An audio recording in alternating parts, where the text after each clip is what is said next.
Hello ladies and gentlemen, my name is Hamis from Int'l Group of Companies. I've brought you another farm layout design. Our farm is of 20 acres. Let me take you through the few features that we have on this layout. For the livestock part, it has 1,500 goats, 30 bulls feedlot, it has 20 dairy cows, it also has 35,000 caged layers, it also has bees, it also has cottages, it has a farmhouse. Our farm also has fish ponds and then other support structures. What I mean by support structures are those facilities set up at the farm that are going to be used to make work around things like storage facilities, water towers, toilets. Stay with me while we go through these items one by one. Our goats are 1,500 in total, but it's not one single setup because our farm is not of a regular shape and has a bit of very narrow parts and then wide parts, and then some parts are literally in the valley and have water flowing through them, then others are so close to a stream. You find that we couldn't have space to take up a structure of 1,500 goats altogether. But the advantage is not only to find that it fits in the space we are working with, but also this kind of setup makes it easy for a farmer that is looking to develop their farm in phases. The biggest chunk of land happened to be on not a very high hill. It's like it would be like a big mound. It's not so high. That's where we located 3 of our 5 setups. The others we found suitable spaces to put them at. Our client wants to have cottages on the farm. Basically, if you're going to work with agrotourism, you want to locate these cottages and the farm in a situation where both can interact with each other a little bit without making one another uncomfortable. We located them in such a way that the major farm, or the first 300, are close to the main section of what I call the farm section, while others were located closer to the cottages, so that if someone wanted to interact with goats, for example, someone is trying to learn something, they don't have to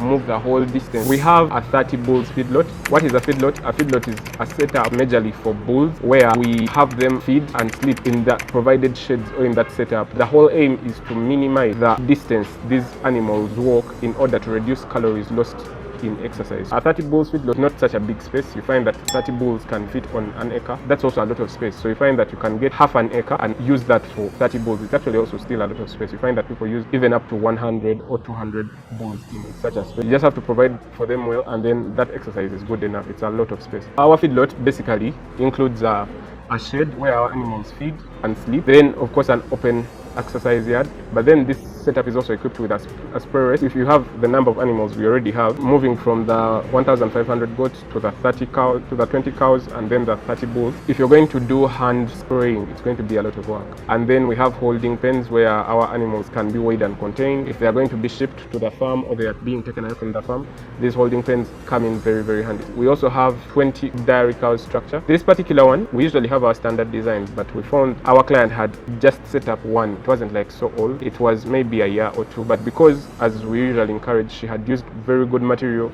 Her wood was still sound, the floors were still okay, they had been cemented, they have concrete, has an inbuilt store in it. We didn't have reason to design a new one. The particular one in this video you're going to see is just a replica of what she already has on the farm. We have 35,000 birds. Our client is going to use 8 type cages, which basically means feeding, collecting of eggs is done manually. We provided water towers near the chicken coop. We have a hay shed. A hay shed is basically where we dry our grass for hay, and then where our hay is baled. Then from there it can be left there for storage because at that point it's under shelter, it's not going to rot. Other support structures on our farm include hay sheds. They include water towers. Why do we put water towers? Water towers, much as you pump the water into the water towers, then from there you don't need to pump water again. You can now have a plumbing system that brings the water from the water towers where it's been pumped to wherever it's going to be used by gravity, so you don't have to use any mechanical means. First and foremost, you're going to invite people to your farm and tell them you have lodgings where they're going to sleep, and then they have to keep fetching water from outside, maybe to shower, clean up, things like that. So you have to provide water that comes up to their cottages. Another thing we have on our farm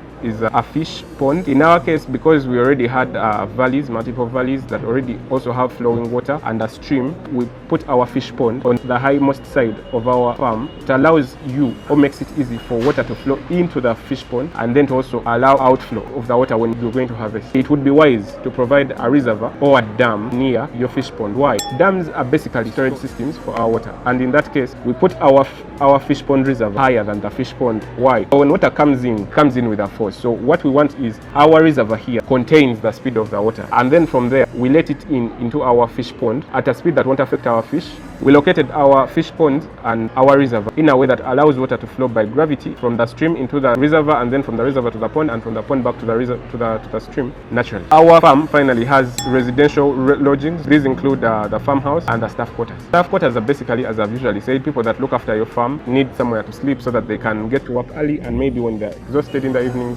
they go rest somewhere close. Our staff quarters have been put at the center of the farm. Given that our farm is a big space, we place our staff quarters in the middle of the farm to make access to any point of the farm very, very easy. You may notice that in our video, our chicken quarters are located literally farthest from the center of the farm. In this particular case, that wouldn't be the way we do things or locate items on the farm, especially chicken. Our farm is located on a land that is between a lot of small hills and valleys. Given that we were going to use a cage system for starters, and then we want to have one single structure for all our 35,000 chickens, finding one good stretch of land that could accommodate this structure without interrupting the nature of the land, incurring costs of cutting and feeding so that our structure can sit there, is where you see that structure located. It is distant from where the main farm is, but what happens is at that point now you just have to provide a small staff quarters for the people that are going to be running the chicken part of the farm.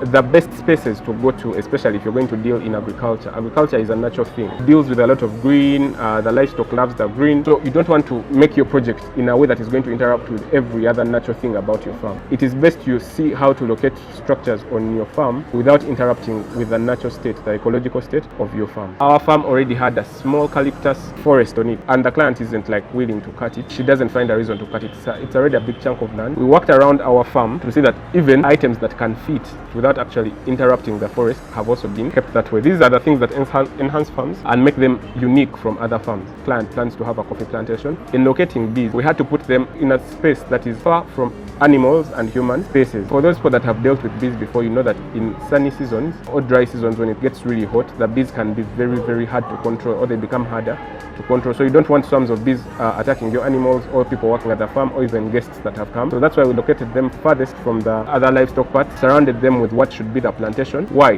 Bees are majorly going to look for flowers, so you want them to be where there is a lot of plants. While this side where there is a lot of animals that actually aren't going to deal so well with the bees, you leave it. There is a way of controlling them. They don't have to disrupt any other work on the livestock end or the residential ends of our farm. That has been our 20-acre layout farm. For those that may want something similar, I know it's a beautiful piece. The client loved it the moment we sent it to her. For those that love these things to be done, or you're looking at maybe starting a farm, or you already have a farm, as I've said, a few of these items are going to just be renovated. Don't be scared to come and consult and add on what you already have. Check us on our social media pages, check our website kimd.org, and see that you get professional help on how to set up your farm. Thank you. I've been Hamis from Kimd Group of Companies.